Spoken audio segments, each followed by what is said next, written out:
So I want to ask about that a bit more. That wide range of professional preparation, what does that look like? What really is that range? Well, I had whatever the 5635, whatever the teaching theory and practice class is. It's 6625 here.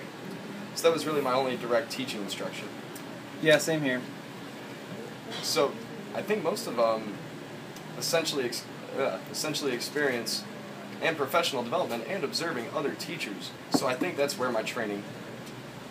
Yeah, on the job. Yeah, I mean, yeah. Like, when I was a grad student, I took that class, and that was it. I was thrown into the classroom like sink or swim. I was not as a grad student, and then when I was hired as a fixed-term faculty member in 2007, I was not mentored. You know, tenure-track people do tend to have someone they fixed-term never have. So it was literally like, here, take this class. Was that here? Yep. Okay. Take this class, and then good luck. And we've had some initiatives, if I remember correctly, mentoring initiatives, but they haven't really gotten very far, have they? No. No, it was from our committee. Oh yeah, the fixed term faculty committee. Yeah, that was one of our ideas that we wanted to have the handbook, which I think is now pretty awesome. We because so much has changed and changes every year. And then we wanted to have mentoring, but of course around the time we were really getting that off the ground, we stopped hiring anybody. So we haven't had any new people who needed mentoring. Well, anybody who would admit to needing new mentoring. Right, yes.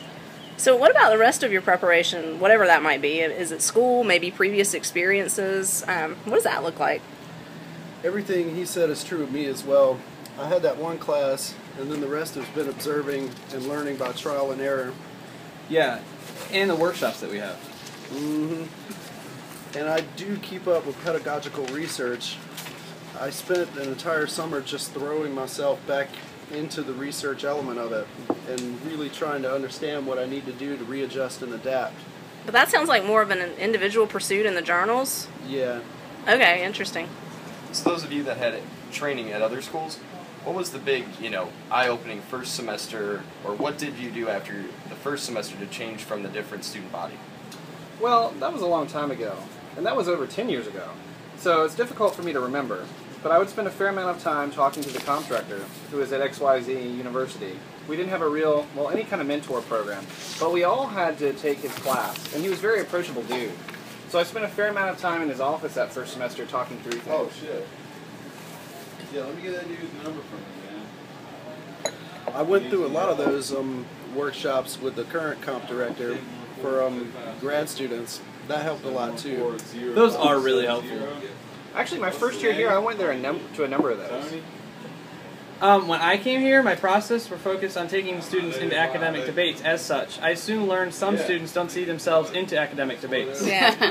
So, I immediately went back to the comp director syllabus and what she would do, and immediately learned reframing the same skills as professional writers. So I think that sort of understanding how the student population or how writers understand goals or the mission is very important. Yeah, I wonder how many of us have sat on the other side of that comp director's desk and asked these same questions. I know I have. Oh, I have. Yeah, she's really patient. I actually felt bad about pestering her so much. Yeah, I felt the same way too. My first year, I spent a lot of time in her office. To the point where I felt I was really self-conscious. Okay. Only go if the question is really, really important. Let's try to, not that she's, ever gave me the impression that she was annoyed with me or anything. As you said, she is super patient. So, what else do we have? But I talked to her and other faculty members. Yeah, she's good too. A lot of times I went with the same question. I jumped from one office to the other and get the two different perspectives. And then what did you do? Then I try to triangulate.